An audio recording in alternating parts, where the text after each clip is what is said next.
You are listening to the first ever episode of our podcast, Breaking Bread in Union, a place where we can engage extraordinary people with inspiring ideas who are making a direct local impact on our world. My name is David DeGiralamo. I'm the sitting mayor of Union Township in Hunterdon County. I love people, I love connecting people, and I love language and the words we use to make a difference in our community and beyond. I brought some of my friends along with me for this first one. We share one thing in common. We're all mayors in Hunterdon County. We're all public servants, and we're all trying our best to do right by our towns on the subject of affordable housing, the sexiest, unsexy topic we all share. In this episode, we come together to learn from one another, to share our experiences and strategies, and to look to the future. We hope you enjoy it and find value in our coordination. So let's go.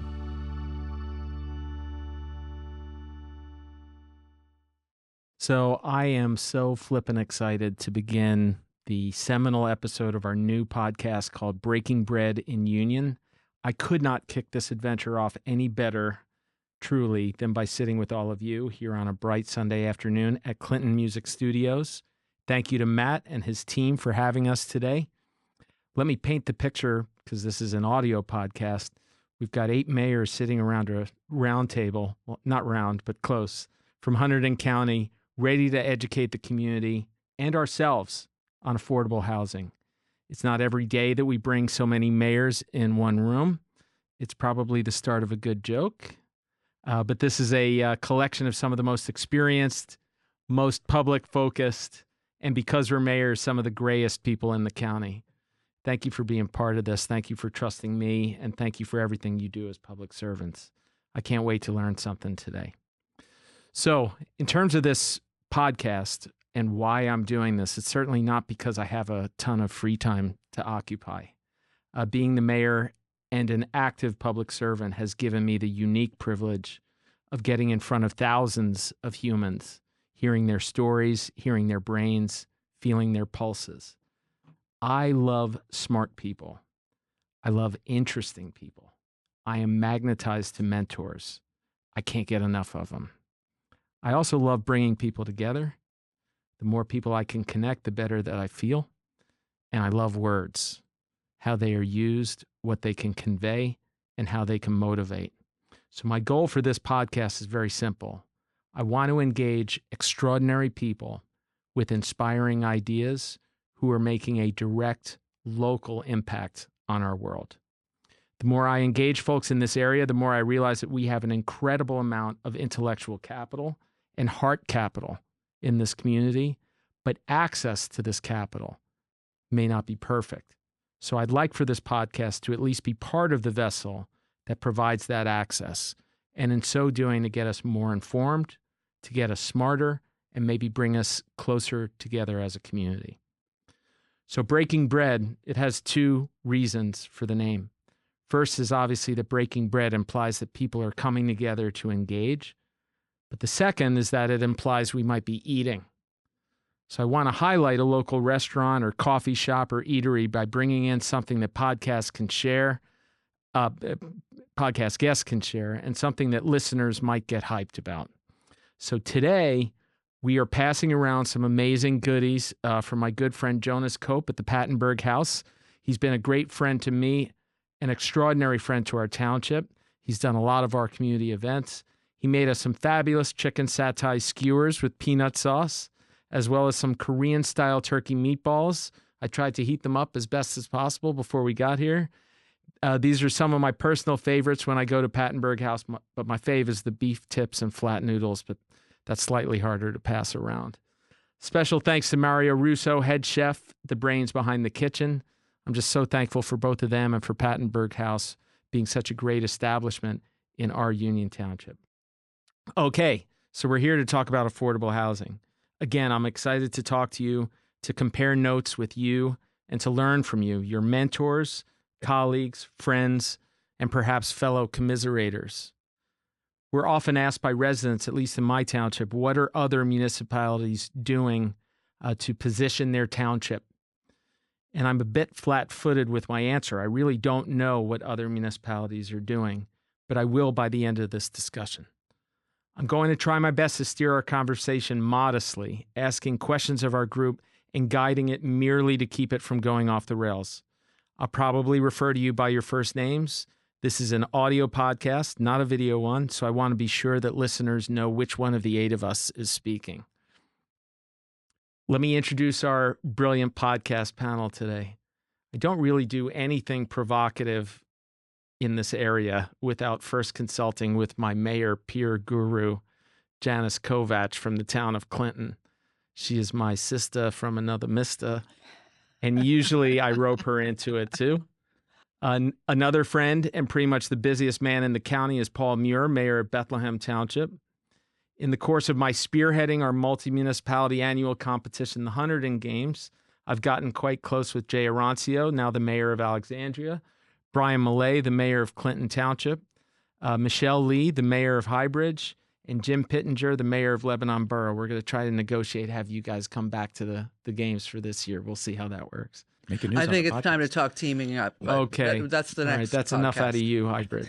And finally, we have our lone South Hunterdon County representative, Andrew Nowick, mayor of Lambertville, the New Jersey town in which I've spent the most disposable income.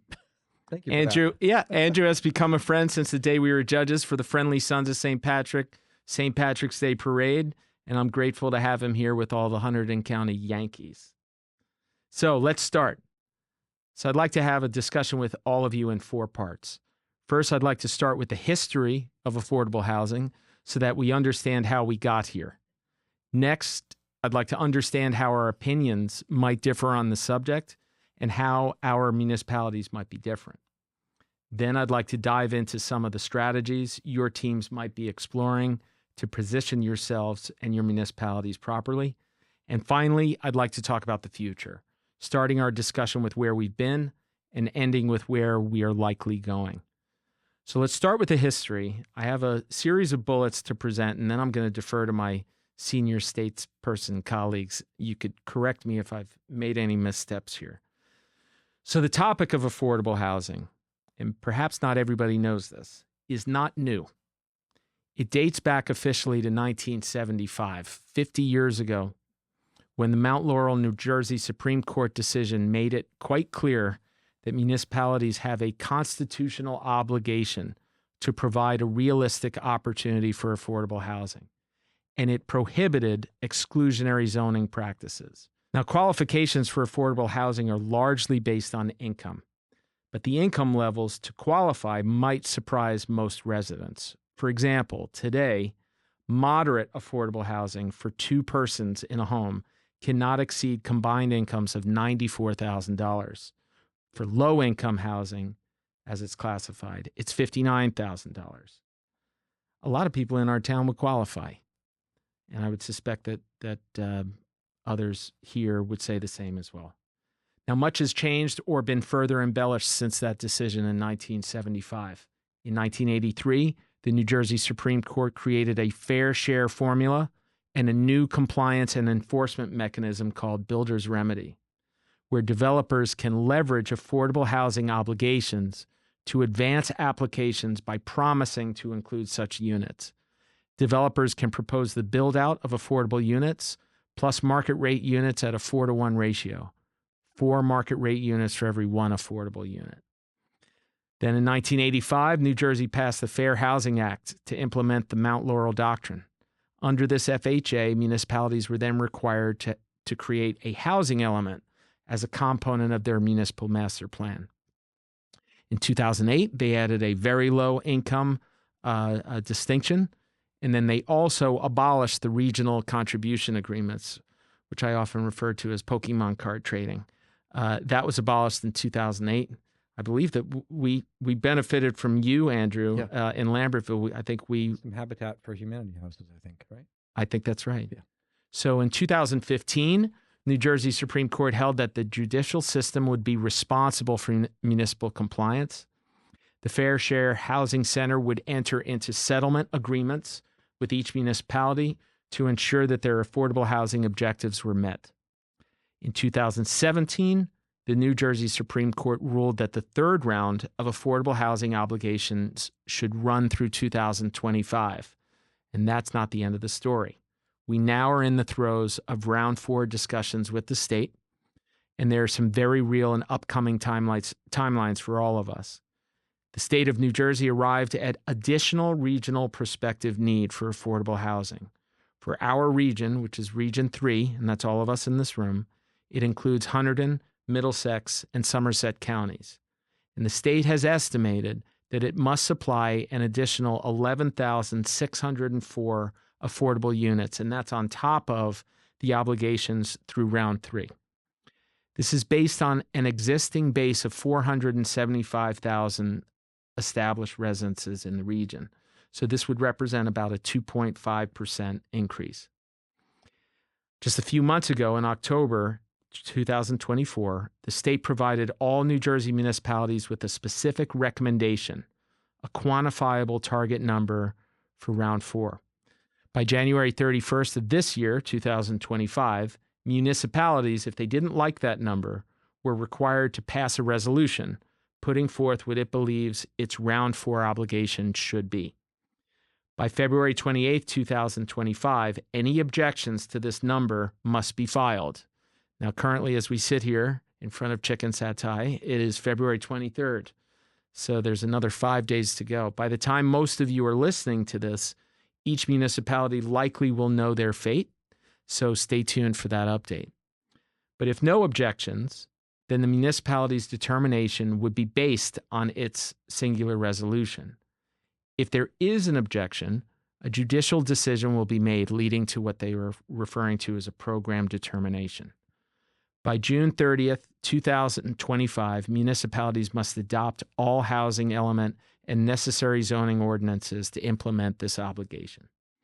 So, to the group, is this a fair characterization of the history and the issue at hand this year? Yes. Mm-hmm. Yes. Yeah. Anything you want to add in terms of additional flavor just so that people understand the rules of engagement? Janice? I think you can define maybe regional contribution agreements and what that meant and what percentage. So, you talk about your agreement with Lambertville. So Lambertville, as part of your settlement, took some of the units that were required to be built in Bethlehem, in Union Township, and built them in Lambertville. So in lieu of a payment. But right. The Union Township paid Lambertville to take the obligation, essentially. Right. So, kind of explaining, that was something that was, there were a lot of communities, especially the rural communities, that didn't have access to infrastructure. It made sense to be able to pass off or sell, pay for, whatever you want to call it, some of that obligation.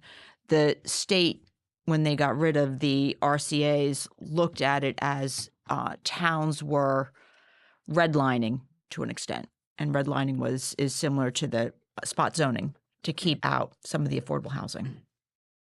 Yeah, I'm going to throw out, getting started on today's discussion even. I think the RCAs probably hurt where we are today because they weren't effectively implemented. What you stated there, I will say, was a series of 50 years of missteps. To every date that you stated was another misstep in providing affordable housing in the state of New Jersey. And so now when we look at it and we look at each town having an individual obligation, the RCAs, I believe, are a big part of that because they were a failure. So, to pay to put them somewhere else without consideration, largely urban centers who weren't at the time prepared to accept and benefit from increased population. I think that's changed for a lot of the urban centers since then. But I think, a regional approach has to be had for this rather than individual municipalities. And that's been out the window, unfortunately, and I think in due part because of the failure of the RCAs initially. Agreed. Brian? The other thing I'd throw in is when we speak about an affordable housing unit, it's affordable housing math. I think most folks don't realize that these are deed-restricted units for different periods of time, depending on when they were constructed, some 10, 20, 30, I think now is more common. But also when we have an obligation, there are different types of credits that are available that in essence results in the construction of not the complete amount of obligation that municipalities have to satisfy. Let's talk about opinions. on affordable housing? This might end up being one of the more provocative questions. Perhaps yes, perhaps no. My first question is, do you agree with the ruling? I know it's a constitutional obligation, I understand, but do you agree with it? Which ruling? That it is an obligation for each municipality to provide for affordable housing. I don't know that any mayor is opposed to affordable housing. I think personally, my opposition comes in when a developer gets to build 4 market rate units to in one affordable unit that they build. So we're talking about bringing in affordable housing. We're not actually bringing in affordable housing. We're bringing in market rate with 20% set aside for affordable. Yeah, as I think about our obligation, which I inherited through round 3, we were on the hook for 305 affordable housing units. Right. We have a resident base of 1,915 some odd. And I looked at our numbers, all of us. So the top 4 in terms of the percentage increase are us, Reddington, and the Clintons, Clinton Township and Town of Clinton, in terms of percentage increase that's being proposed. But when you add on top of that what the market rate extrapolation or multiplication factor would be, right, 305 units to me could potentially mean 1,525 units, and yes, that's through round 3. Nearly double. That's not including, it's nearly double. And round 4, if we go with what they propose for us, pushes us double. And I think that let me ask the group. It's a constitutional obligation. Do you sense that it's a moral one as well, or no? Yes. Absolutely. Yes. Do we all feel that way? I would agree for sure. Mm-hmm. It's a balance too, right? It's a hard thing. So, for example, the original rulings established that municipalities have to provide a realistic opportunity to create affordable housing, and that municipalities aren't required to expend money to do so.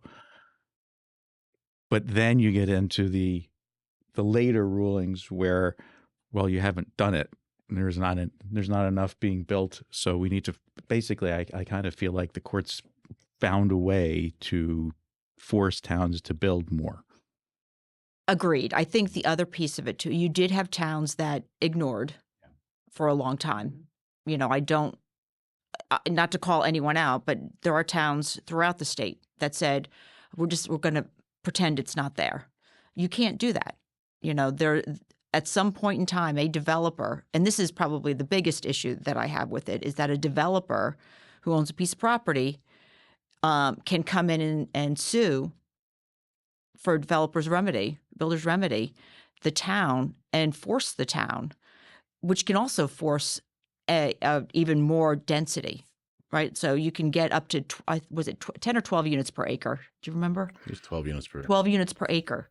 So someone's got, a 5-acre lot. Now you're talking about 60 units on those 5 acres. And of those 60 units, 20% or less will be affordable. How are you all communicating with your residents? Are residents aware of what we are dealing with right now? And how are you negotiating that very complicated discussion? I'll take a crack at that. Andrew from Lambertville. Our residents are very aware. We've had some difficulties in the third round. We've been out of compliance since I was sworn in 3 years ago. And we've been working on a couple of projects over the last 3 years that have hit some complications and are currently kind of stalled, right? So there's been a lot of conversation about that because one of them is a significant development project. And there's just always been a lot of conversation in Lambertville about it. So, one of the things that I've just done is we started an affordable housing advisory committee, which is composed of 4 residents, a number of professionals, the mayor, myself, obviously, and a council person. We're meeting twice a month, open public meetings. We are recording them, detailed agendas all the way through, at least until the end of June. And because it's been such a conversation in Lambertville, a public conversation, at our next meeting on Wednesday, Wednesday, we're going to have a giant map of the city, and we're going to be going through 40 individual kind of properties that are up for discussion in terms of what what mechanisms might be useful for fourth round numbers and potentially to meet some of our third round obligations. So we have a very active conversation. Our website, our affordable housing web page is full of stuff. And it's something that we talk about now at every meeting, and we have been talking about it every council meeting for months. And we will be very intensely focused with the public at least over the next 6 months till we get kind of our housing plan in place. Were they more aware than the average municipality before this anyway, and you've just added to it, or is your... I couldn't say. Certainly, I've added. I think access and information, and as these projects become public, some of them are kind of worked through under the redevelopment law. So the city council spent a couple of years working on one project, and as that moved into the public forum, into the public, it became everybody was. Ears perked up immediately, and it was all about affordable housing. We've shifted away from kind of our resilience work and, some of the other work that we've been doing, and we've just completely pivoted, and it's affordable housing all the time now in Lambertville. Janice? I think the other piece of it, too, you have a lot of social media. You've got a number of Facebook groups that are out there, Stop the Madness, Stop Overdevelopment, and towns like Lambertville, Lebanon, Highbridge, Clinton, because we're small communities, like we are the urban of what you would call from the townships. We have a lot of the services. So we have the water, we have the sewer. And we see, I think, a little bit more pressure on us because we have the accessibility. Highbridge is now a transit village. Lambertville's walkability, Lebanon's walkability. You've got the train there as well. I've got the walkability, and they tend to be much more focused on our community. So I think the Facebook groups, they've always known that this has been going on. I think for the townships, each time the new round is when you're starting to see people start to engage. Well, what do you mean now Union Township or Clinton Township or Alexandria Township, Bethlehem Township have to add more housing, and how's that going to be? I mean, that's when I think you're starting to see more from the outskirts of us. I think the baseline of it comes down to community character too. Right. We're not opposed to new folks coming to our town. We want vibrancies of municipalities, but the towns you mentioned that are more densely populated, there's kind of this small, nice Victorian downtown feel to your towns, and then people chose to live in Bethlehem, conjecture Alexandria, and parts of Clinton Township because they don't want to be left alone. Right. I mean, Jugtown Mountain was, that's where people went to disappear, and still choose to do so. And literally. so when they hear about these numbers of homes, they're worried about change in their community, and it's all around us. So as we're looking not just affordable housing, but of course warehousing and other development amplifies that. So I think our residents are keenly aware. I think the level of information that they have is definitely not enough, and that's where the challenge is trying to share. Like Brian was sharing, like it's not our choice to say we want to build 500 new homes. We're doing our best to face the pressures that we have. I think fair share and the numbers have increasingly been driven by builders in the past 30 to 40 years than the initial intent of what this was. Which is very altruistic, and nobody would challenge that. But I think how it's evolved has been detrimental to communities, and how it's funded has changed drastically, especially in the past 20 years. Agreed. And I would add that especially in Clinton Township, we had a lot of turnout at the last round. We haven't had that this time. You're talking about round three? In round 3, 2015, 2016, we had a lot of folks turn out. And I put it in the newsletter and my annual message. Keep an eye out in January. We did a presentation, sent the presentation out to a blast by email and phone to folks who had signed up for our alert system. And I think that it becomes a little bit more real and visceral for people once you start talking about specific sites. That's when it becomes more of a vocal issue when people realize, oh, wait a minute, you're going to put something here, you're going to do that there by the high school. What are you doing? Right. I'm going to add to that, because that's exactly Highbridge, where we are right now. Highbridge is very famously, I think everyone knows, bought up a lot of open space, 2 mayors ago, probably anticipation of a lot of this scary new development that the state was forcing on us. And I consider ourselves lucky to have a developer that finally came in and bought this, historic, yes, but hideous looking building that's been sitting there for 40 years that no one wants to touch for environmental issues. So now we finally have a developer coming in.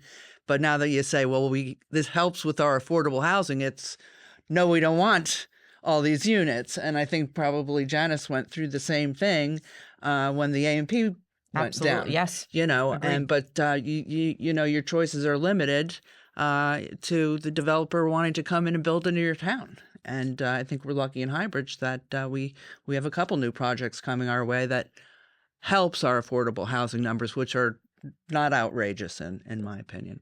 Let's talk about infrastructure for a sec, because this is a major issue for me. I don't want to say my opinion just yet, but how do you all feel about the current numbers as they exist, plus a presumed round 4 obligation of some kind? Can your infrastructure bear that? Definitely yes, absolutely not, somewhere in between. Where does each of the municipalities stand? Jay, go ahead. Yeah, Jay, Alexandria. We have no infrastructure. Alexandria is probably a lot like Bethlehem. We don't have water. We don't have sewer. Other than the link, we have no transportation. People are going to drive 20, 30 minutes for a gallon of milk. It's, you can understand the situation we're in. We barely have any ratables. We don't have a town. So it's terrible. You don't have a town center. I love it, and so do our residents. But you're there. You still have you. So yeah, they have me. So everybody's happy. But as far as infrastructure, we just don't have anything in place right now. We have 10-acre minimums. We have a very small IC zone along the river. So it's challenging, to say the least. For your prior round, Ryan. Do you have a lot of durational adjustments? We literally, when it was COA going back here, we had a court-approved plan that was in place that literally was going to be able to help us make those, work with what we had, work with what we had. Of course, that's all now upside down, and round 4 is added to that, like most of you probably, are dealing with at the moment. Anyone else? Paul, Yeah, go I ahead. think this will probably start to peel into some of the maybe controversial discussions. Let's go. Let's go. But no, this is why the numbers per town don't work, because we each have our own unique circumstances. So it's not just the character of that town, but Bethlehem Township is 99% in the Highlands. Our Highlands planning area, which is the only place affordable housing can be built, is, for whatever reason, now I'm somewhat thankful, but it's in our most beautiful farmland. It's in the most soil rich farmland along the Musconetcong River, which is a federally protected wild and scenic stream. So we do have a durational adjustment from round 3. We anticipate a durational adjustment from round 4. We have 90% of our open space is owned by the municipality, and we'll probably be purchasing more, not to prevent affordable housing, but to create the kind of community that our people want. We're using our open space tax to build equine trails and create ecotourism and things like that people would enjoy in Bethlehem Township. So I tell stories. And when I first moved to Bethlehem, I grew up in Union County and Morris County, so much more densely populated areas. And then I had a friend getting married from Somerset County, and the whole wedding party and everybody stayed at my house. I was the first one in my friend group to get married. I'm out here in Hunterdon County. And this one gentleman came up from Delaware, and I'd visited his house. And there's a pizza parlor on the one corner and a pharmacy down the other corner. And he got sick while he was at my house. And we had to go to the convenience store. And I remember driving 6 miles. And halfway there, he said, "Paul, this is really pushing the term convenience." This is 25 years ago. And so that's one example of how affordable can we be? Because you need reliable transportation. You have to have access to jobs. You have to have access to health care and food. And then even the environmental constraints. One of our projects, we had a group home next to our Heritage Park, and we're still amenable. We would love to have a partner to build this, but these group homes are a 2 or a 3 to 1 depending on what you're building. We had an agreement with Hunterdon County ARC, and it was actually the New Jersey DEP held us up with all the permits until ARC ran out of funding, and we never built it, and we couldn't build it. And we're still looking for a partner all these years later when we had a signed contract from a partner to build what would have been 24 counted affordable units. So those environmental constraints are very real in some of our towns. And it can't be you'd have X amount of houses per town anymore. It needs to be a statewide approach. And I have some ideas on some things that need to be improved on a statewide basis as well, but it can't be a town by town anymore. Yeah, no, Jim. in Lebanon, we're pretty akin to Highbridge. No, you're Lebanon Borough. Lebanon Borough. Yep. And we are fortunate that our round 4 number is not, great. We decided not to fight it. But then again, we are very constrained with space. I mean, the Lebanon Borough is like 0.9 miles square, right? So you got 22 running through it, you got 78 running through it. Our round 3 obligation, that builder is sort of in limbo. So it's, where does it go? Man, you got your pitch all and then the other solidified thing that here. me personally, right? I commute into Morristown every day, and 78's becoming like 80 in the old days. I mean, every day there's an accident. Every single day. Yeah. There's a number of Facebook pages that talk about the accidents, and every day there's something. It's backed up. I don't understand where how that part of it gets fixed, because there's definitely not. Transit Village and High Bridge. Oh my God. But That's what I'm really hoping. But it doesn't get fixed because 78 was built both driving east, you're driving into Sun Glare, driving home, you're driving into Sun Glare. And that's what causes the accidents most of the time. Speed. As far when they set the obligations for our towns, to Paul's point, it should be a statewide, but they need to take into account everything that impacts. So water, sewer, schools, that all plays a role in whether or not, my school is landlocked. It can't build anymore. There are some grades that there's some openings.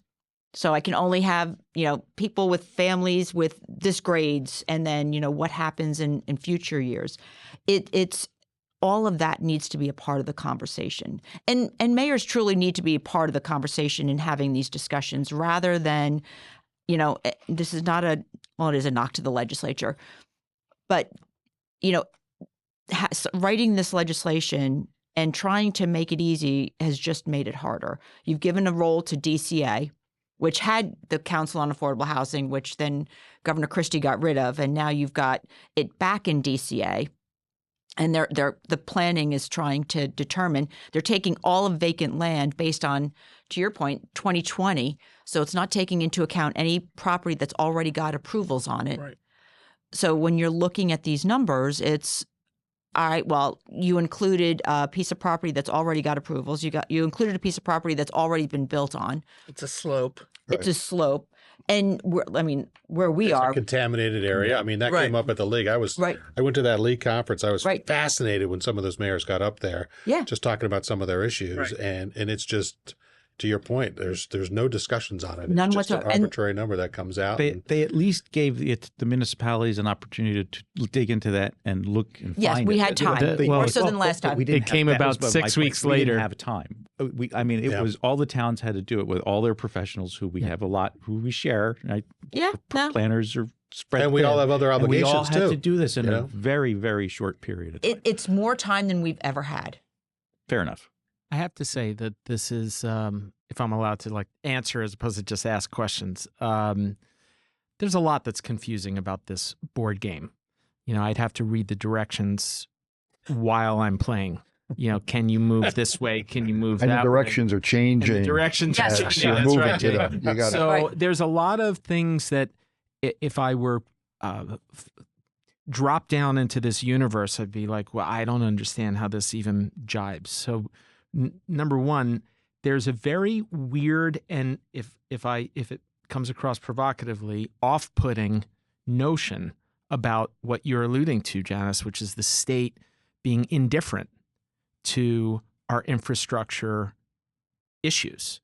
So I don't know that it's indifferent. The legislation doesn't identify what they need to take into consideration when they're making the determination for the numbers. That should have been written into the legislation, that all of the environmental and infrastructure constraints should have been considered. But now you're talking about, so New Jersey's got 564 municipalities. To understand for the State Department that's currently working on it, which I think there's Keith and maybe 3 or 4 other people in DCA that are doing this, trying to understand the uniqueness of the 564 municipalities, who has water, who has sewer, who's on septic, who gets sewer from someone else or water from someone else, how much of the town actually gets water. Is it, there's no way to do that. I don't want to quibble on the word indifference. Maybe indifference isn't the right word, but the very fact that they're not including that as a variable, as a metric for consideration, strikes me at the best as indifference. Lack of consideration. And then there are some tragic ironies that I see, which is it's my understanding that subdivisions got blocked because of concerns of overpopulation, that there's a concern about the water supply. We have Spruce Run Reservoir, which supplies water to quite a few municipalities in a number of counties, and we need to protect that water supply, except as it relates to affordable housing, in which case all of those rules get largely suspended.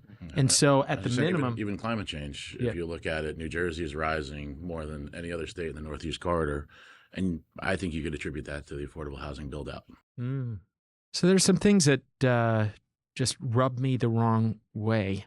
I also can't help but think that a lot of this is being passed down to the townships and the municipalities because the state didn't do such a great job at this.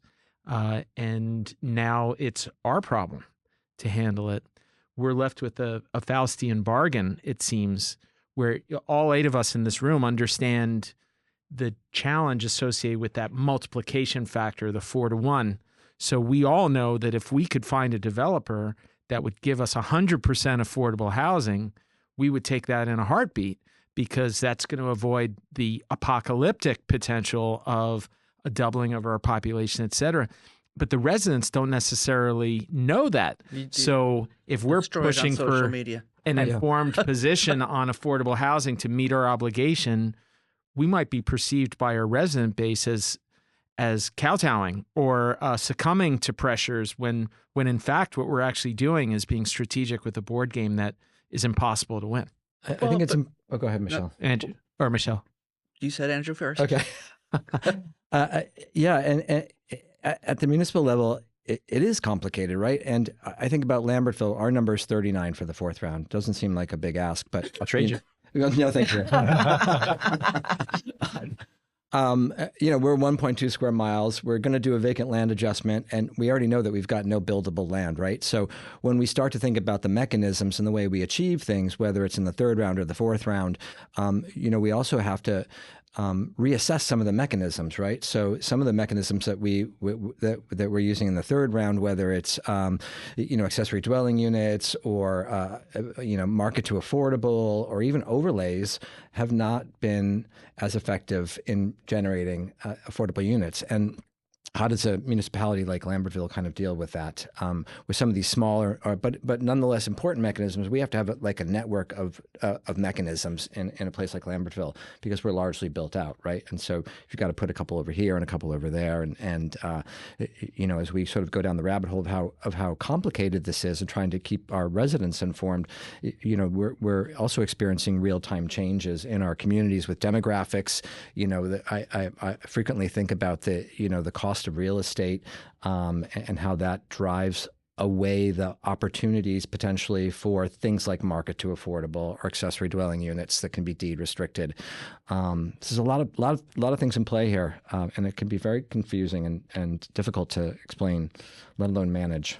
Yeah, I was just going to say that in a way, though, in theory of we're playing a strategic game, we're all learning more at the same time, and we're teaching the state more about our municipality. To all of our points earlier, they're working off data that is, 2020 seems like a lifetime ago in Highbridge, you know, and you know, in a way, we're telling them, look, this is what we have to work with, and that's what we may what be you get. teaching, but they're the kids sitting in the back of the classroom sleeping. That's well, So, right, and it changes every year, right? and So it that's well, it makes needs it to be more a more holistic complicated. approach. So what Andrew brought up. So those in the room, most of you know, I'm the president of Preservation New Jersey, so Historic Preservation Advocacy Group.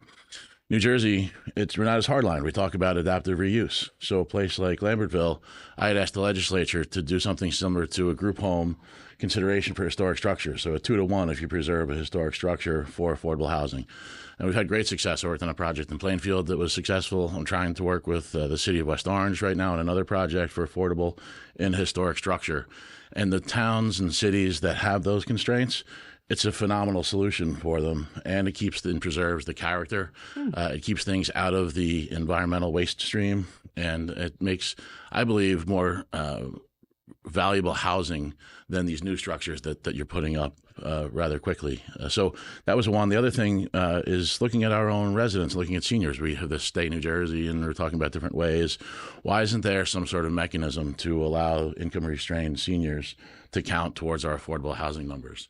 So there's a lot of things that we do try to share with the legislature, but again, they're that kid sleeping in the back of the classroom, not listening to us. Not all of them. Some of them really do. I don't want to make a blanket statement, but So we've spent quite a bit of time, I'm sure everybody in this room has done so as well, kind of digging into methodology and how do we approach the numbers that were proposed to us.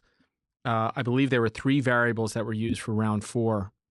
Land capacity, and then you had, which is what they perceived as developable land, that had the largest number for us in their numbers for Union.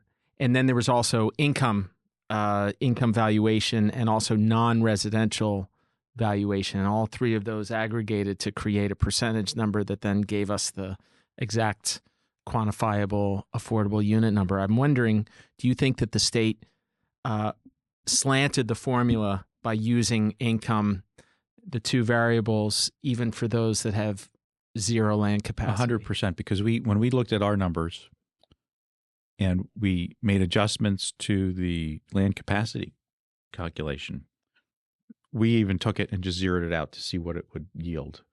And our number, DCA, just to give you the full picture, gave Clinton Township an estimated quantity of 174 affordable units. When we adopted our resolution last month, we reduced that to 109 based on adjustments to the land capacity. Yep. And if we zeroed out the land capacity, I think we still would have had to provide 88. We did something similar. We had a number of 70 on round 4.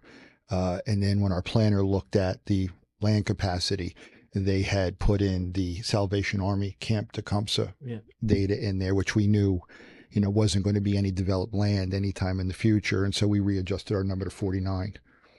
Yeah, so we had similar. We had 202 developable acres, according to the state.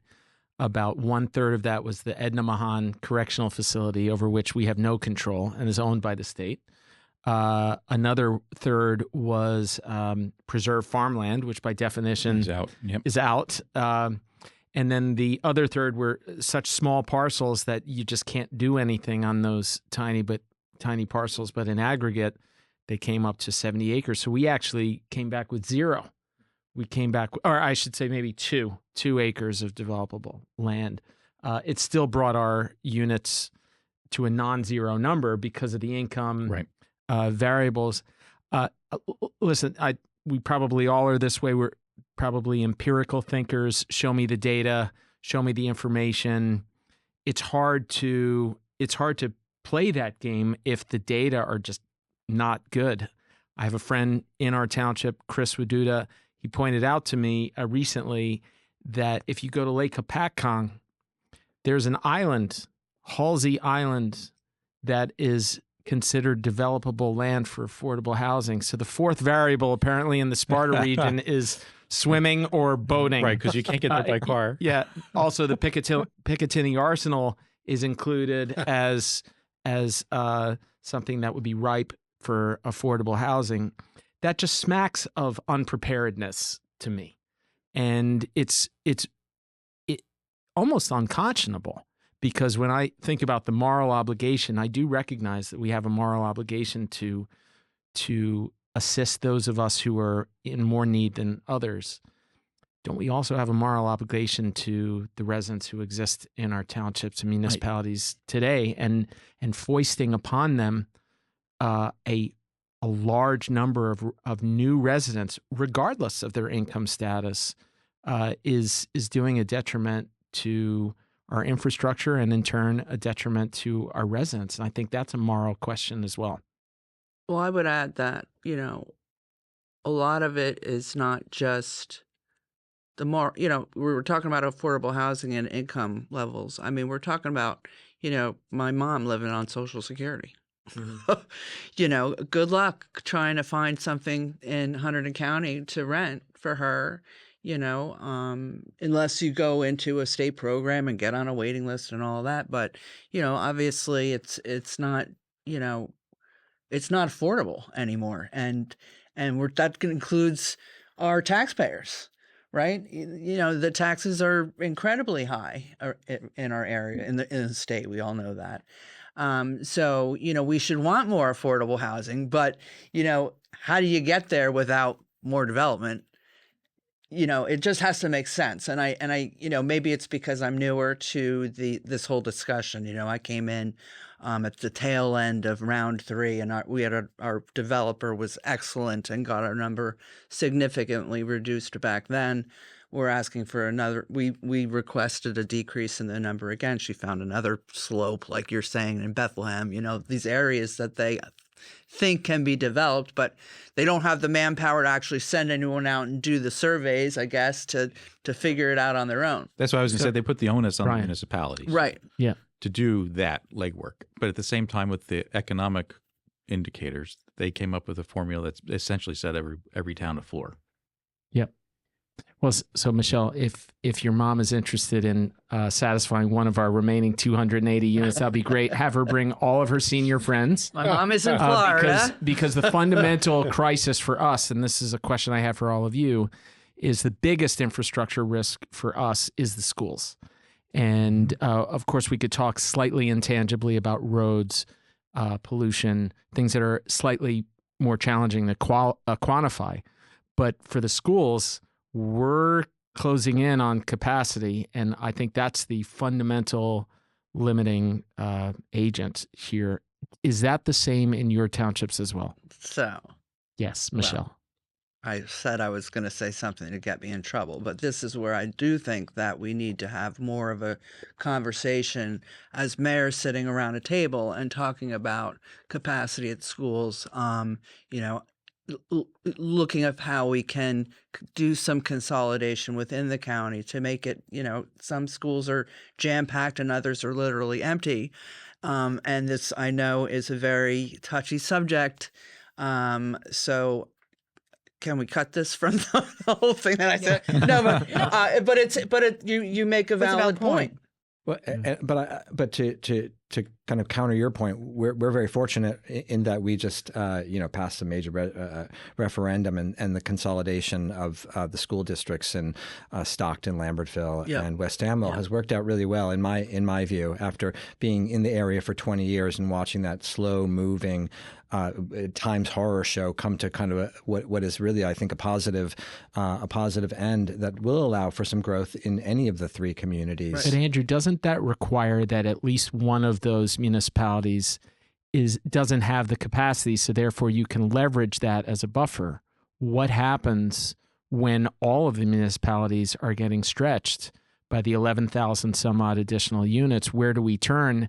Will consolidation actually help us? Well, you need to. You can't even, get one of those studies done through the state without talking to another town and having them agree that maybe this makes sense between your township or borough or town or whatever, which, as mayor, tends to be very challenging because you're now dealing with school board and parents, and then it's a whole other touchy subject. But this all plays together. So, going back to the kids in the back asleep, we have people that are not looking at it as, Holistically. Holistically, yes. And so we're here to talk about affordable housing. I don't want to get in trouble with the school board in town, but I do think that there are opportunities to leverage off of each other. Maybe even with affordable housing. I mean, maybe you tie it in together. Well, it's funny this is really being driven home for me is I hardly ever have this experience, right? Where 8 of us or all of us are in a room and actually pooling our resources and intellectual capital to figure out what to do collectively. You mentioned the schools. You could have said the exact same sentence and just replaced schools with firehouses, and it would be the exact same. It would be the exact same comment. We're dealing with consolidation potential, the threat of reduced voluntarism. One of us is squinting at me funny, so I'm not going to say who it is, Janice. But but the point is, I mean, there's a lot that we could probably gain from working together. We've got the stormwater issue, which is I spoke with Andrew about borrowing. Or we're going to talk to one of the two of you about borrowing a sweeper and equipment. We have a sweeper. I think we should all be coordinated in this effort, and maybe if we work together as municipalities, we don't create redundancies. We actually serve each of our taxpayer bases by figuring out who has what and what can we do to help one another. Well, Tier A is a whole different conversation at this point. I know. We're not burning. As far as his sweeper out, by the way. I think we're all going to be passing a sweeper. Don't get me started. Let's get back to affordable housing. We'll get the comfort of affordable housing podcast anytime you want. I can run it. I think the affordable, though, what you said earlier, Dave, about the state having us figure it out is consistent amongst these other topics, though. Is the state loses funding, which resulted in stormwater, you go figure it out, municipalities. Right. You don't have volunteer fire service, and you have Interstate 78 running through Clinton Township, Bethlehem, Lebanon, Union. Go figure it out. You fund it yourself when you're responding. And you can't bill anybody. When you're responding to almost 1,000 accidents in a rural community that have nothing to do with your community. It's always go figure it out, municipalities. So that's the one kind of foundational thing that I think. It's just that affordable obviously has other implications that have become more acute. I think I'm just going to counter that a little bit on you go figure it out. I want to figure it out. I would much rather figure it out locally than have the state tell me, this goes back to our home rule thing.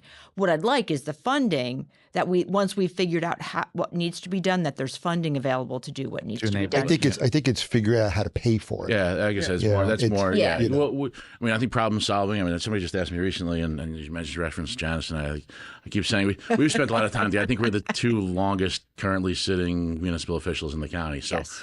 And somebody asked, why am I doing this? I just was a guest lecturer. I was honored to do it. I'm actually probably going to share this podcast with the Blaustein School because I was talking about historic preservation, and their next 2 modules are on housing, and I mentioned this podcast, so I talked about sharing with the class.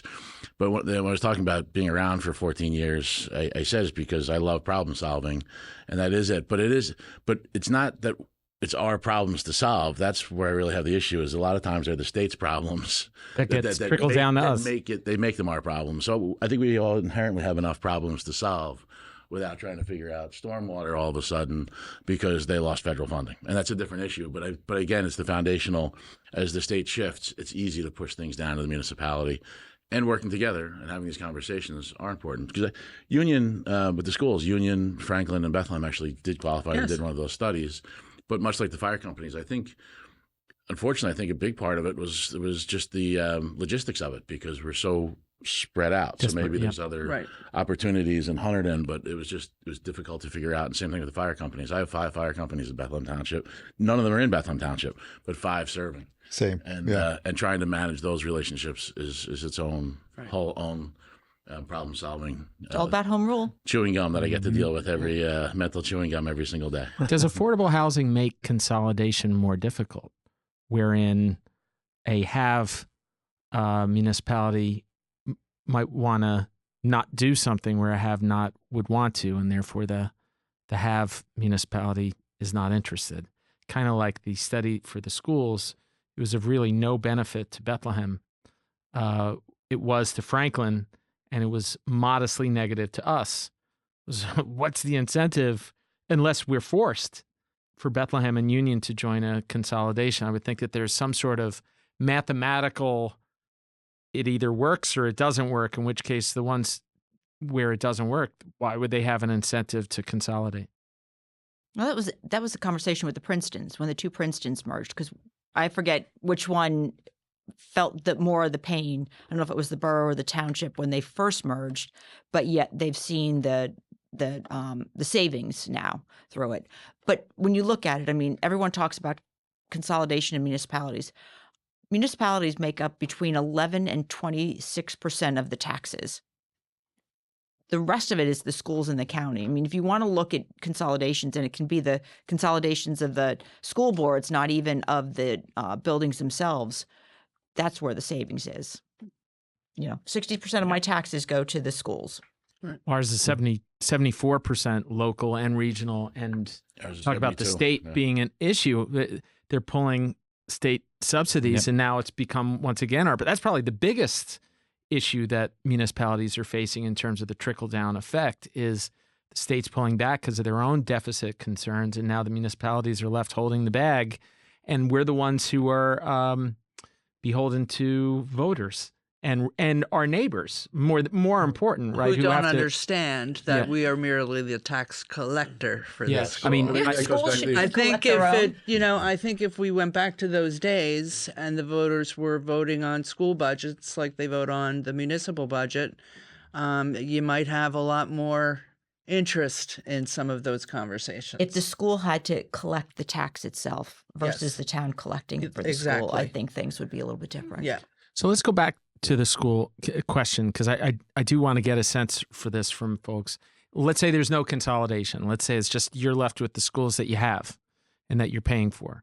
How much capacity, and could you even quantify perhaps how many more kids could you add to your school without going to trailers? I think in Clinton we can't, because there are some grades that are over capacity and some grades under capacity. You can't what? You can't add more? I can't quantify what the number would be, because it's certain grades there might be room.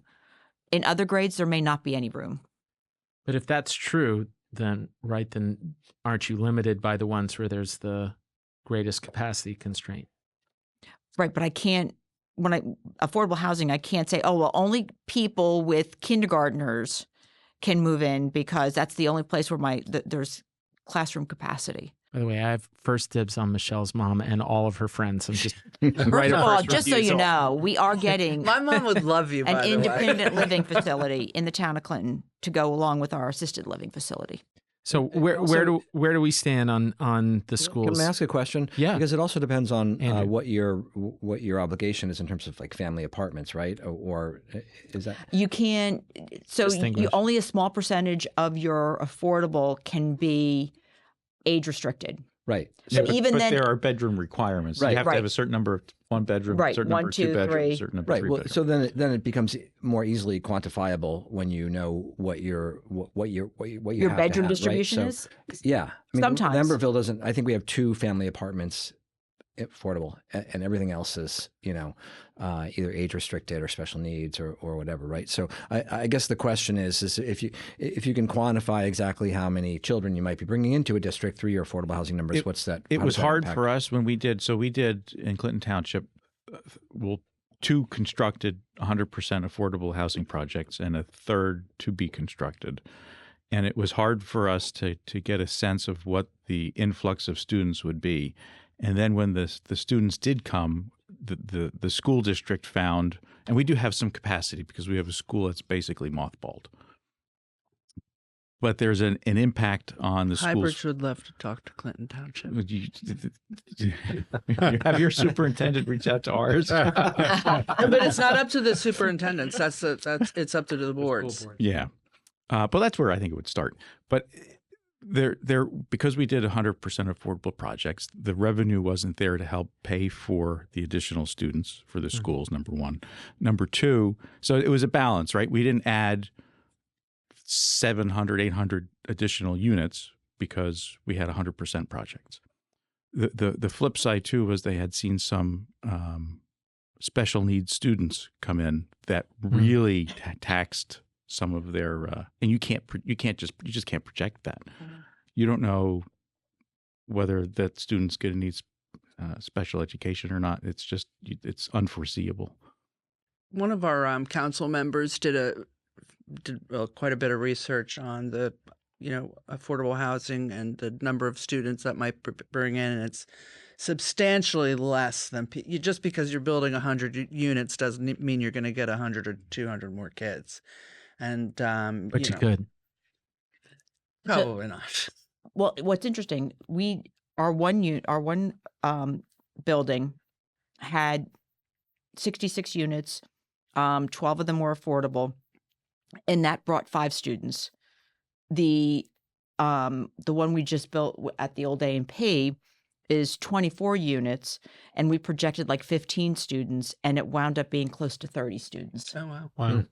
But what about the non-affordable ones? Because not every development is going to be 100% affordable. That's right, like the of course. dream scenario. Yeah. I mean, absolutely. Is it gonna have students as well? Yes. When you're looking at it from the affordable number, there's a projection that's usually made based on the distribution of bedrooms. This one, it was just, and we did make assumptions that the market rates weren't going to have as many children as it actually does. So, it's the combination. More came out of that building than we thought. And it depends on the unit type too. Yeah. We're talking rentals, Right. Janice and I, right? Right. But there are also going to be, for example, in the inclusionary developments that we've got booked for the prior round, townhouses. Yep. Maybe some freestanding homes. It's a variety of different housing types, and those will each generate a different number of children. We have for sale condos that are affordable. I mean, it's not apples to apples, but in our case, we just had a new development. It's not affordable. Right across from the elementary school with 74 homes. None affordable? None. They Sadly. paid into the Affordable Housing Yeah. Trust. I inherited this development. At one point, there was a notion that it would be deemed affordable, but in fact, it's not. They were going for quite a bit of money. I'm sure. But the point is, of the 74 homes, we ended up tacking on about 90 more kids, which in no small part contributed to us having 6% year-over-year increases, I think twice in the last few years. And so it makes enrollment increases or budget increases? Both. Yeah. And I mean, that's the other question I wanted to ask right now, which is, do my colleagues here have a sense for the tax detriment of affordable housing? I think it's fair to assume that it's going to be a tax burden as opposed to a tax benefit. Residential is always a tax burden, whether it's market rate or affordable. Well, but it's really so if it's an affordable issue, right? So, but it's only a 20% set aside unless it's 100% affordable. Yeah. So the apartment building is paying a tax, paying a property tax, not the individual apartment renters.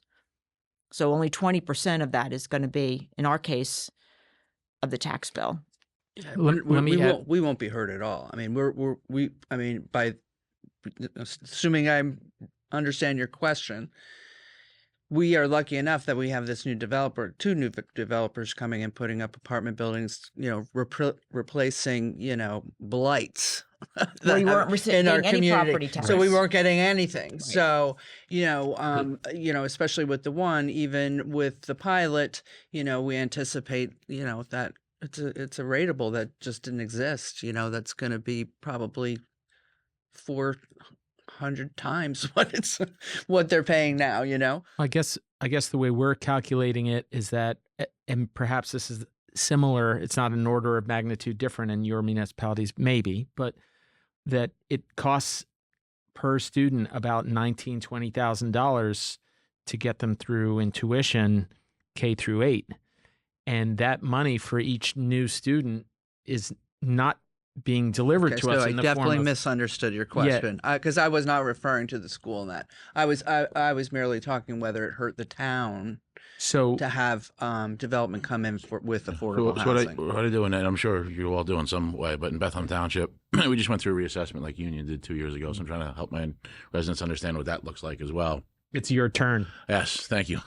Well, it's a whole other discussion, but I think we've done a good job in Bethlehem because of the home value increase outpaced inflation, making it a good investment. But unfortunately, now you have to pay your fair share on that. But outside of that discussion, I would always ask my CFO what's the average house paying in taxes when we do our municipal budget. The challenge is, and I think this is a discussion, maybe you break bread with some school board leaders and bring some mayors in. Yeah. I always try to engage our school board. The fiscal years are obviously different as well. So I called my school board recently and said, we're reducing our municipal tax rate 33%. I'm anticipating you to reduce yours 39%, but I have no guarantees. What are your thoughts? We haven't even talked about it yet, is what I got, because our budget's not due until July. But I'm trying to figure out and look at this holistically. So, like, your question is very valid, is, what's my impact as a municipality? Certain things I need to pay for and cover, but I also want to be holistically, respectful to the taxpayer. And so we try to figure out what the school tax is going to be and try to have those conversations. And so, any construction you're going to build as a residential is going to be an increase upon largely from the school side. Which affects the existing taxpayers. Yeah, and maybe makes the I always say my comment is, as elected officials, our only job is to protect and enhance home values. And I've said this to you in Union because it sounds cold-hearted, like that there's just certain numbers behind that.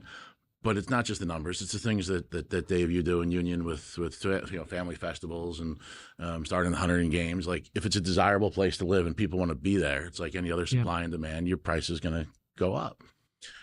So with that in mind, if your taxes keep going up, your affordability goes down. That's one of your metrics that's going to hurt your home values and event. Maybe levels out at some point, but you have to look at it holistically. And the schools are a big part of it. And I think the challenge there, what I was trying to get to, a long way of saying, is just the communication with the schools and trying to understand that both regionally and locally because of the different fiscal years as well as communication. This is one of the things that is coming through for me. I didn't expect it. And I sort of knew this before we had this podcast, but that we really should be doing this more. Not necessarily for affordable housing, but if it's true that the state is essentially kicking the can or punting, then it really behooves us as leaders in our municipalities to be doing this, maybe not with microphones, but in a kitchen somewhere, and figuring out how can we work together for issue X, whether it's affordable housing or school consolidation or fire and rescue, whatever, sharing of resources and sharing of mind and capital in that way. I'll overlay this question. This goes back to the school board game, and you mentioned this, Jay, the concept that the rules seem like they keep changing. So there's a part of me that wonders, it's like you're danged if you do, danged if you don't, right? If somebody were to tell me that, well, we have an affordable housing that's developer is going to satisfy 100% your requirements as they exist today, I'd say, oh my gosh, this is great. Of course, I'd have to nuance that communication with 62% of my resident base that will say, why did you do this to us? But then I'd have to nuance it and say, well, you don't understand. This is better than 5 times that number. But then what happens if 2 or 3 years down the road, a new administration or a new legislature decides to change this, in which case being proactive and strategic and clever might ultimately be to the municipality's detriment. We think we're being smart about our 100% push, only to find that we were so quick to pull the trigger that now we're left holding the bag with affordable housing that is no longer deemed constitutional. And I do get that it's been tried for quite some time, multiple administrations, but I'm definitely hearing more in gubernatorial candidates talking about this. And I just wonder what you guys think about whether or not this ruling is going to morph or change. Now, We've been talking about this for how many years? Every gubernatorial campaign comes up and they're going to fix the affordable housing obligation. It is a constitutional, New Jersey Constitution obligates municipalities to have affordable housing. And we're going to continue to see it. We've seen it since 1985, right? It's been an ongoing thing. This current round 4, we all get through it. We're protected for 10 years. The next time you're going to talk about it again is in 2035. And whoever's going to be governor at that point in time. And whoever's going to be at this table at that I don't time. know. I could see a shift in 9 months. Jay, what do you think? I could see a shift, not in years, but in 9 months from now. So What do you think, That it Paul? goes away? I was just no change. And Enough of a change change. in the mechanics. Yes. But The here's the mechanism. thing. Once the I don't know that the numbers would ever go down. Because you would wind up in court. We'd be back to round 3. We'd be the original round 3 where they Yeah. brought in all the warehousing and commercial and employees. It was a convoluted way that they came up with. And I think we can't lose sight of the fact that although the process we're currently in is established by the legislature, the court has essentially affirmed it and included it. Yes. So even if the legislation piece changes or falls away, it's still our number is going to be approved by the judicial system. Right. So it's going to be very difficult for this round. But to isn't the change much. judicial system basically saying the legislature has It had not done its It job, had, so therefore but it's not But- now. Right. Mhm. But perhaps it's not a binary shift then. Perhaps it's not a yes or no to affordable housing, but what if it's a reduction? There's a bill that was just put forward by Senator Bucco to try to reduce that obligation, which might render the numbers that we're all working with obsolete. Here's the thing. It's very hard for me to justify meeting it 100% when I don't approve empirically on the methodology and the developable land and the variables that are used. And if there's no referential awareness or consideration to our infrastructure, it makes this just a very challenging game for us to fulfill. And I'm not sure who my master is. Is my master I the can tell state you or is this. my So- master the taxpayer? I'm going to share it. So this is where, after years, my cynicism comes in. So you're sharing things that, on the face of it, are all very true. That you have elected officials who are directing in some way. You have the courts that have said certain things, and I'm going to say it: follow the money. So who's your master? Follow the money. Who's funding fair share? Where does the money come from? And what does that money want to do in New Jersey? Builders. Right. Fair share housing is completely funded by developers. If you look at their filing, that's who, and they have very deep pockets. We saw it in 2015 when 300 of us signed up for a lawsuit, and slowly but surely, Fair Share worked each one of those towns until they all broke off. And, the few of us that were left holding the bag and, got here, you agree to this and we'll give you this much of a reduction. And the towns that didn't and still fought it, Yep. like a town like South Brunswick, Right. got hit in court. The judge gave them a number of 2,000 some odd units Right. that they had. Either East Windsor or West Windsor, same Over thing. $1 million in legal fees. Yeah. Right, for the privilege. It's not. Well, that's the encouraging dialogue set up So, right there. but keep in mind, so here's the other piece of it, right?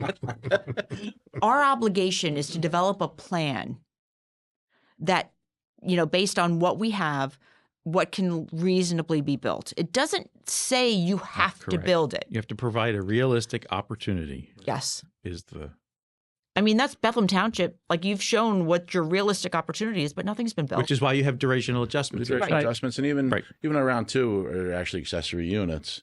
Right. And we have a fund to help people do that, and we advertise it, and Yep. that's our plan. And Yep. they come in and say, "Have you done this?" And we've had one person in the past 5 years Yeah. actually collect $25,000 to renovate to qualify. Yeah. Right. And I think we need 18 of those, and would happily supply them, but people just aren't interested. The plan Right. exists, and we do everything we can to facilitate it. I think this might have hurt us, Union, previously, is that there was a notion, I think, that this was never going to get done. It was a hypothetical question, perhaps like what you have, Jay, where it's like you don't have the infrastructure to accommodate this. So, yeah, you want to put me on the hook for 305 units, sure, but it's never going to get done. And now we're actually being and the Right. difference taken though, is to that task. Union Township has access to some water and sewer, whereas Alexandria Figured it does doesn't. not. Hey, hush you. but not a lot. Yeah. I said some. I said I didn't. This You is kinda so twisted dangerous them out. because we have a sewer contract with Town of Clinton, so I gotta be careful. I always have to stay in good Yeah. graces We with sort of Janice have to rely Gilbert. on the But that's kindness why- of that's why we Frenchtown ended and up- Milford, you know. Yeah. So So Brian, that's you- why Clinton Township ended up building 100% affordable projects. The 66 units we built on Beaver Ave, and then the 84 units we built south of the high school, almost entirely went to satisfy round 2. That was required to be completed. But talk by about how you 99. actually get the 100% affordable, because there's a cost to the township for that. But as you're speaking, because I actually want to ask both you guys, I think you guys are probably furthest along, maybe the three of you, Janice, Andrew, Brian. How many units have you built at this point? Because we're 20 we're getting credit for, but how many have Lambertville, Town of Clinton, and Clinton Township physically already built since 2015? I would say about 150. And what's your obligation? Again, so that 150 with credits and whatever else, probably 120 of it went to satisfy up through 1999. Okay, So we were that far behind. And you have, it's basically 2 developments, right? In That was Clinton basically Township. 2 developments. And we have a third that'll be built probably in the next year. That's 90 some odd units too. All right. 96, I think. So you're like the oldest kid. Yeah. Who like does all of his SAT prep work and everything. But there is a cost in some regards. We're getting a pilot for each. Right, you're getting a pilot. You had So the tax program Yeah, through the HMFA. HMFA is funding has funded all 3. We're probably the only town in this. We're the first municipality in the state to have 300%. And to get it in Hunterdon County was right. the only one in Hunterdon County. all right, so Clinton Township has 120. But as far as the cost, so the only one that we really made much of a contribution to was the one by the high school where we donated the land. Right. The others actually all worked out Okay. so far. Let me ask you. Let's start with Lambertville and Town of Clinton. How many units have you done? I'm not Andrew? going to be able to answer that question. I didn't. Yeah, sorry. That's okay. I know we've got a bunch across the board. You've done really well on the other questions, so you're fine. Okay, thank you. But Janice, do you know? I have 117 credits. 117. Yeah, I I should have- say credits. Say credit. Well, no, actually, we built, those are physical units. I don't know the number. So there is a concern, largely on social media, about, oh my gosh, you bring this ilk, whatever that means. right. It could be an income question. It could be a different question. Is there some sort of safety concern? Wow, somebody just handed paper. Was that a subpoena? Yeah. It was hate mail I received. Yeah. But can either one of you guys or Andrew as well perhaps speak to what is the actual impact of these units to overall safety, and are you seeing anything that's statistically significantly different than the rest? We're seeing a bit of an increase in call volume to one of the developments which we're addressing. What type of? Various. So some of it's EMS, some of it's false alarms, police. So there's definitely some increased activity with one, and I think part of it stemmed from the management of it. Management of the development. Yeah, which has since changed. How about you, We've Janice? not had. Now I've got inclusionary, so mine are Okay. part of the market rate. The 3. So we've got the condos, which are up in Beaverbrook, Alton Place. Mm-hmm. I've got the Twin Ponds, I've got the Halstead Place, and I've got the View 22 apartments, and all of them are inclusionary projects, but not. I mean, you have more of a population, you automatically have an increase, right? Like that's just kind of a given thing. And to your point, EMS, EMS services. It's been we had fire services, and again, it showed that, they built the building right because it stayed within the one apartment and didn't go beyond the one apartment. But nothing to say, oh, it's because you're bringing in those people, whoever those people happen to be. We have Andrew. We've had a significant impact with our 100% affordable building in town. Hundreds of calls every year to the EMS, the fire department, the police. Why do you think that is? I I want to be careful about answering the question. I think some of it's management. I think some of it is the construction of the building. I'm going to put it on management. Really, an inability to kind of make sure that all the systems are where they need to be, and this is also 100% affordable, but it also has residents that are not that have kind of transitioned to a higher level of care, even though it's not a high level care facility. It's independent living. And so, as time has progressed, and we've seen a number of residents kind of, have greater health issues, we're seeing a lot more calls. All right, so I have a few rapid fire questions. Just go around the horn real quick, like a McLaughlin group, if we remember that. Do we remember that show? No. Yes. What? It was a great show. Right? PBS. Issue number I think 4. it was. Yeah. Yeah. Okay, so we'll start with Jay. First question. The state's proposal, what the number was for round 4, did you return back with a different number? So did you seek to reduce that number? And if so, what was your rationale behind the reduction? Yeah, I spoke, Alexandria, Jay. Yes, I spoke about that earlier. They did in land capacity, they did include areas, like you said, they weren't really. I tell you, being Italian with a microphone in front of you, you can't help but hit this thing. So I apologize. But yeah, so they came up with a number of 70 on round 4. My planner looked at the land capacity equation and realized that there was land in there that was just never going to be developable. So when we pulled that out, we lowered it to 49, and we submitted that with all of our data. That's a 30% reduction. Yeah. Paul, Bethlehem. We're 51, and actually their calculations were accurate because a lot of our land was already preserved as either farm or open space. So you got dinged on the income and the non-resident. Yes. However, we're confident that a durational adjustment is the next step because, again, the way the Highlands is set up, we only have one small area to construct, and it's very environmentally constrained. So you didn't need to reduce it. You kept it at 51. We did. Okay, Jim. We Lebanon. were at 31. We thought we could fight it down to 28, but we didn't think that was worth the fight. And we thought it would actually work against us if we actually fought it. So we opted not to fight it. So Andrew, Lambertville. We accepted our number of 39. Michelle, Highbridge. We had 33 originally. We discovered a building that was misclassified. So that was one rationale to lower our number. And also the same thing, the overlays that we did just showed land in there that was just completely non-developable. And so we asked for our number to be brought down to 29. Okay, so not much change, maybe 10%. Yeah. 10 point or 12%. And we are lucky enough to have 2 buildings that are coming to town. So Highbridge is the place to be. Yeah. Here we go. Here we go. And and the Transit Village, that's really going to help, I hope, with the people that want to come and live here and, hopefully encourage more transit. Janice, Town of Clinton. So our number was 54. We reduced it to 44 because they had included properties that had already had approvals on them. Clinton Township's number was 174. We reduced it to 109. Right, so that's about a 33% reduction.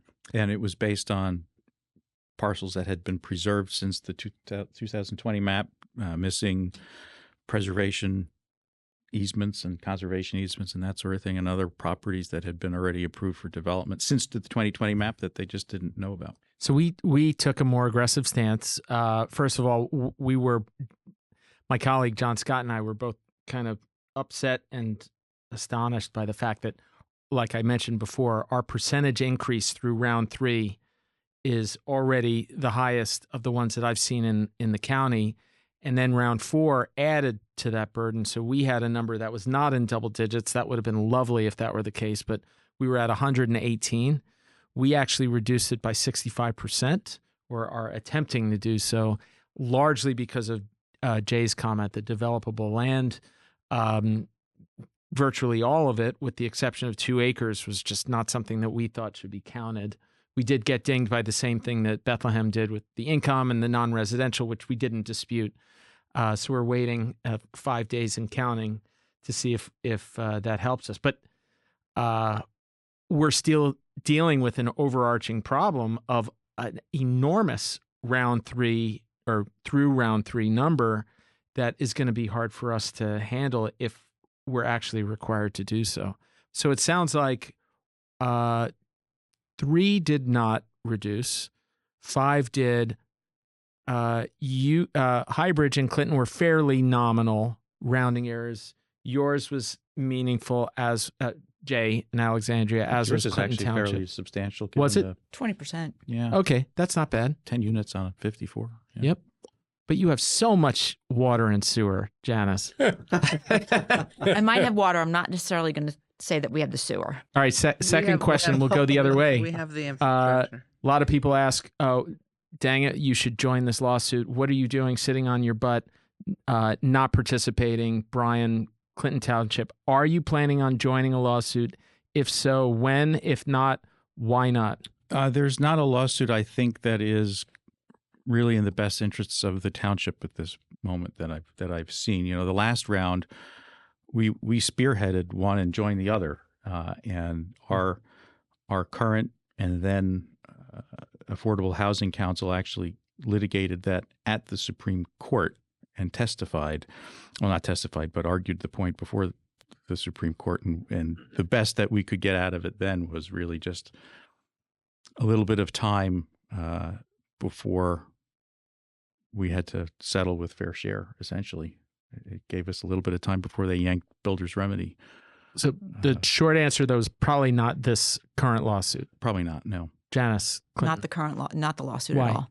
Why? Because based on where we've been previously, it's taxpayer dollars that aren't going to get a result that is going to be meaningful. Michelle, Highbridge.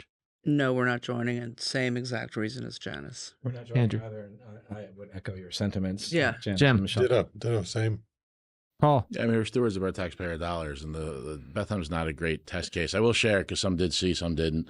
Bethlehem actually filed a challenge in the unfunded mandates court. It's not really a court; it's a kind of a quasi-judicial hearing. We were actually supposed to be aligned with a few other municipalities, and the reason we did that, it was a $500 filing fee with another municipality, theoretically at the time taking the lead, because I oppose how fair share is presented to us as municipalities and not holistically throughout the state. The other municipality that was leading had their own affordable issue that they couldn't follow through, so we withdrew. Not really out of principle, but again, we're a tough test case because we just can't build it. And don't have any other significant reasons beyond that to test it in an appropriate way. So it really comes down to tax dollars and the viability of the success of what would make sense. Jay. Well, Paul took my time, so I'll say no. Keep it real short and sweet. Yeah, my answer is no, and it's largely because as I think about this strategically, if the 27 municipalities win, they don't just win for the 27 municipalities, they win for everybody, in which case we benefit from that. If they lose, then I don't cost the taxpayer any money, in which case I'm willing to suck on the teat as long as possible and not put ourselves. I said teat. On that note, is it time to eat? Yeah. So, all right, we're almost at the end here. Segue too. So where do you see this number 10 years from today? Is it the number that currently exists at your municipality? We'll start with Jay, meaning if we were to go into a little Woody Allen sleeper coma 10 years from today, how many affordable units are you going to be on the hook for and will have built? Well, if you go by, round 3 and round 4, we're on the hook for roughly about 230. I don't see that ever happening in my township. We just, with all the preserved farmland, the 10-acre minimums, our small IC zone, I don't know what number to give you, but I would have to say it would probably be, just a small percentage of that, maybe 20 at best. Yeah, so it's about 128 in round 3 and 4, and I think like I said, we have about 15 to 18 left from round 2. I would suggest that maybe round 2 is met because, again, that was developed to be an accessory dwelling unit. And I knew that while I oppose how the state's trying to impose the changes in accessory dwelling units, I think that's the most realistic for Bethlehem. And we've looked at these as more of agricultural development because we already have farm help, if you will, and we need to provide housing for those that are working in the agricultural community that's in Bethlehem. Jim, Lebanon. 10 years from now? Mm-hmm. I mean, getting back to my comments on the density, we were the most densely populated state in the country. And if you go to South Jersey, there's nobody down there. So that makes North Jersey where all the people are. I can't imagine in 10 years if this goes up from here. What is your number roughly, like that allegedly you're on the hook for? Between the 3 rounds? Yeah. About 140. And how many do you think 10 years from now you wake up? Where are we? Half that. Okay. Andrew, Lambertville. We are roughly 110, I think. And I'd love to see it all built, but I don't know. Yeah. Michelle, Highbridge. Yeah, I don't know exactly how much we have left from round 3, but round 4, hopefully 29. We're very limited, unless unless we lose a corporation, it's hard to imagine where anyone could really build much of anything else. There's a couple Main Street residential homes that I imagine would get scooped up pretty quickly to put a building there. But 10 years from now, I think the challenge is going to be all these empty strip malls that they're going to want to put, more housing on and empty warehouses. Right. And Route 22. I mean, Office that's buildings. what I think about. Janice, Town of Clinton. We have, I think between all the rounds, it's 170. I would actually like to see more of our rehabs. We have 2 apartment buildings that were built. Senior prior. housing. We've got our senior housing that's being built, but I'd like to see some of our apartment buildings that were built prior to affordable, that haven't been updated. Converted or Get deed rehabbed. restricted or, Yeah, you give them the money for the rehabs. Some of them are they date back to the 60s. It was the last time when they were built. But we're looking also into the courtyard, the new affordable, Assisted the living? assisted. Yeah. Pardon me. so I get credits up there. Amazing, Janice And then- Kovacs. He's building an apartment building, Yep. an independent living apartment building right next to it in the parking lot, which will finish meeting my round 3 obligations. We're trying to have him push part of the building into Union No. Township because it's right on the border. Nope, you Brian- won't get any credit for it. Brian, Clinton Township. So I think round 3, I think for us, because Janice has so little water, we may not build it all out, quite honestly. She's got sewer, though. No, I don't have the sewer. And we'll sop up the sewer fairly quickly with round 3. For the 109, for round 4, I think we actually have some spare credits from the prior round with bonus credits. I don't know that it'll be a full 100. I mean, total guess for me, I guess we're on the hook for 305 plus, let's say we're close to right on our number of 41. Let's say we're owing 340, 350. I would venture to guess we'll probably end up satisfying 150, figure out a way to negotiate somehow. Because I think ultimately we're limited by our infrastructure and the logical locations of these units, which are few and far between. Last question for me, and then I'll be quiet, is how can we all work together on this? Knowing what we know and knowing what we've learned, is there a role in us working together cohesively? And if so, what will that look like? And what can we put in place? Do you want to Take start, away Paul? the microphones. I want to know what percentage of your audience got the sleeper movie reference. That's what I would love. yeah, yeah. probably. I did. How about percentage of the people here? Yeah. Yeah, we're all old. So Most of us.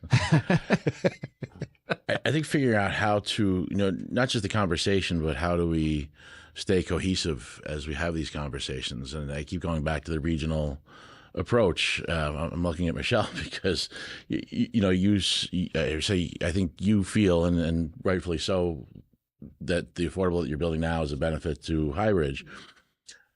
I don't have that opportunity in Bethlehem Township. And so if you tell me that I have to build 41 affordable units, and you have an affordable issue in the state of New Jersey and a housing issue in the state of New Jersey, and you have a municipality like Bethlehem Township with a durational adjustment now for 100 and some odd units, that's 128 units that aren't getting built that continue to contribute and exacerbate, theoretically, if we have an affordable housing issue. So why don't we find ways to work together and stay together as municipalities? I think we've been picked apart by fair share and threatened and bullied, and so we break down and separate and protect what we do because, frankly, we're playing with tax dollars, so we need to be respectful to our taxpayer. They don't, they want us to do what's best, but they also don't want us to use their tax dollars to prove a point, and the point that we probably won't win. But why don't we find ways to continue to stay together? And, I kept saying I would have loved, and this fourth round moved so quickly last year. But I think if we had been having these conversations before the third round even, and we came with solutions, we would have had a better, we were being told what to do rather than coming with solutions. But we did, remember, because we did it through the league and we did it through the conference. We did, had but all those roundtable discussions, but no one wants to listen to us. It wasn't strong enough. Fair Share still owned the message. And so why did because they have the money. Yeah, but until we get to the place where we have the money. I mean, we were in all of those legislative hearings. We convened how many roundtable discussions where, and everyone came with great ideas. Mayors actually, we understand. The problem is when it comes to translating those ideas into legislative endeavors, we get pushed by the wayside. Same thing with liquor license reform, everything. I remember sitting at one of the mayor's meetings down in Trenton, which probably stopped going, and we asked Sweeney and said, we need legislative help on affordable housing. And he said, staying in the courts. Right. Because they didn't want to address it. They didn't want to touch it. Yep. They didn't want to touch it. Right. But again, who funds their campaigns? Yep, exactly. I think the first thing that comes to mind for me, and again, that's a provocative thought maybe, is we just cannot, as stewards of our taxpayers and stewards of our residents, we can't be afraid of the state. I don't think that's a matter. I don't think that's the case at all. I mean, I know between Paul, Brian has been down there. We've all been down there. We've all been fighting and arguing. And whoever happens to be president of either the Conference of Mayors or the League is, putting it out there.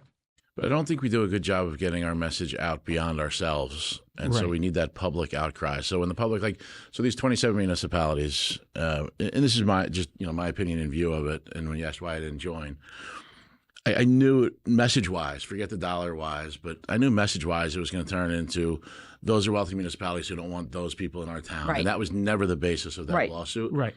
But that message was loud and clear in the media, and those municipalities did a horrible job of correcting and owning that message going into it. And we do the same thing as municipalities because, we don't have, I see more and more of the larger municipalities and those, I would say kind of like Northeast now have social media and marketing outreach as a role within their departments. And it's something that we would, I think boggles my mind, at least in Hunterdon. I'm like, I'm going to have a social media manager following me around.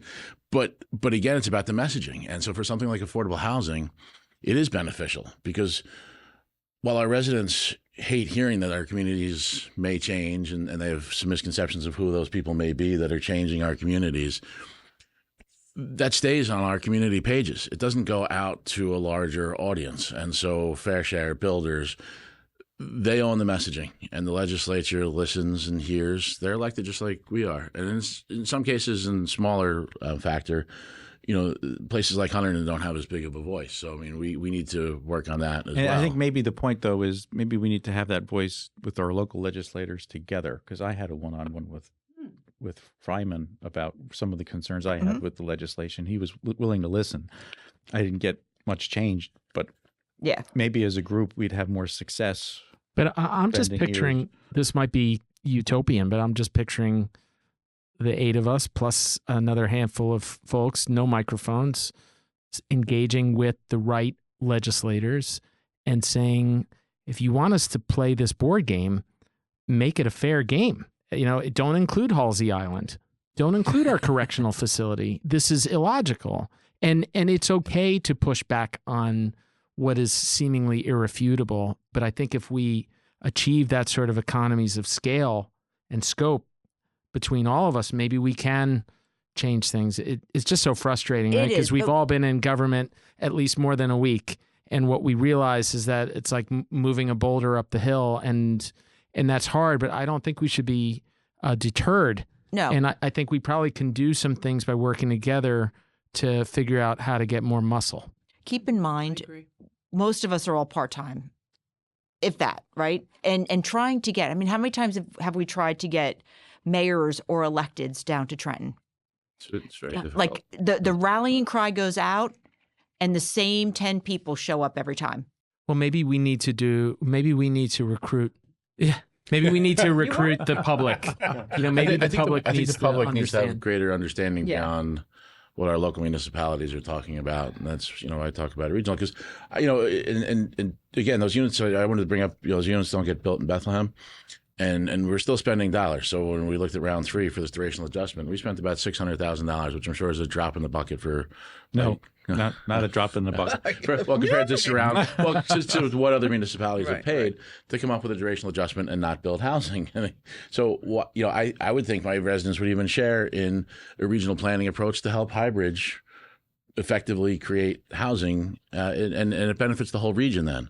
And it creates. See, that's where the issue is, though, because you and I might have this great agreement that we have an agreement to build housing a little bit more over here to help you in your town, but that's what the residents of Highbridge don't want. Right. And I'm not saying that that's the case right now, but we all have these community pages that are not official municipal pages, and they're telling, they're unfortunately they're rallying the troops. They're rallying the troops with complete wrong information, and I think, speaking about working together, I think that's where we really need to do a better job of, sticking up for each other. That look, this is not.